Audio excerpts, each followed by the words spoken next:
who deposit the money for each of his daughter in such a way that when the age of each his daughter will be 18 years.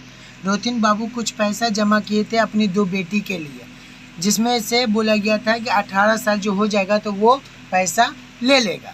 तो बोला each one will कितना मिला 1,20,000। कितना मिला 1,20,000।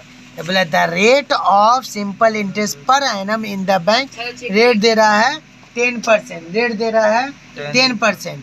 तो and the present age of this daughter, बोला कि उसकी बेटी का जो उम्र था, एक का था 13 साल, दूसरा का था 8 साल। याद रखिएगा ये 13 साल ये 8 साल हिसाब से 18 साल का कंपेयर करेंगे। तो जो 13 साल की है वो 18 साल होते होते कितना साल उसको रहेगा 5 साल, और जो 8 साल की है उसको 18 साल होते होते कितना लगेगा 10 साल। तो याद रखिएगा टाइम इसका 10 होगा और इसका ये होगा। डिपॉजिट ये वाला हम लोग को मालूम करना है, सेपरेट सेपरेट बनाना है कि उसका जब वो जमा किया था तो कितना था, जब एज 13 साल 8 साल था तो कितना पैसा वो लोग डिपॉजिट किया था।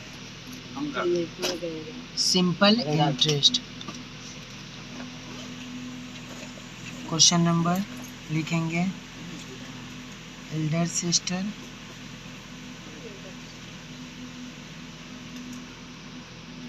यंगर सिस्टर, एल्डर सिस्टर दी यंगर सिस्टर दी, ठीक है।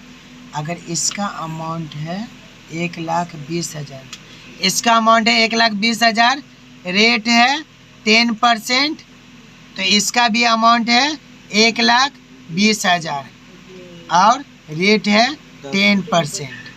तो याद रखिएगा टाइम इसका कितना है 5 ईयर। ये 5 ईयर आ रहा है कैसे, तो यहाँ देखिएगा 5 ईयर जो आ रहा है ये आपका 18 में से 13 माइनस करेंगे। प्रेजेंट एज दिया हुआ था उसका 13 साल, तो इसको जब इससे माइनस करेंगे तो 5 साल आएगा। तो ठीक इसी तरीक़ा से टाइम यहाँ पर क्या करेंगे इसका 10 साल होगा। कैसे 10 साल होगा, तो ये दिखा रहे आपको। ये आपका टोटल था उसका कितना 18 साल में से 8 साल माइनस होगा। 8 साल तो दिया हुआ था तो 18 में मिलेगा, तो 18 से 8 माइनस करेंगे तो 10 साल होगा। तो याद रखिए अमाउंट नहीं पता है, अमाउंट पता है 1,20,000 दिया हुआ है ना, तो अमाउंट लिखे फार्मूला बोलिएगा P × 1 + R × T बाई क्या होगा 100। इसी तरीके से यहाँ भी करेंगे। अमाउंट इजिकल टू क्या होगा P × 1 + R × T by 100। Clear है। अब यहाँ पे A वैसे रहने देंगे, P नहीं पता है, लेकिन 1 तो पता है ना। 1 R कितना दिया हुआ है, तो R बोलिएगा 10 दिया हुआ। T कितना है, T 5 है, नीचे 100 आ गया।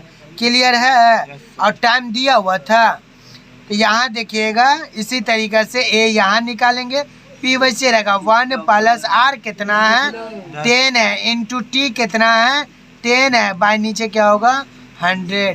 तो याद रखिएगा ये 0 इससे कटा, ये 0 इससे कटा, तो यहाँ पे देखिएगा A इजिकल टू क्या होगा P × यहाँ 1 + 1 0 इससे कटा, और ये बचा आपका 5 बाई क्या बचा 10।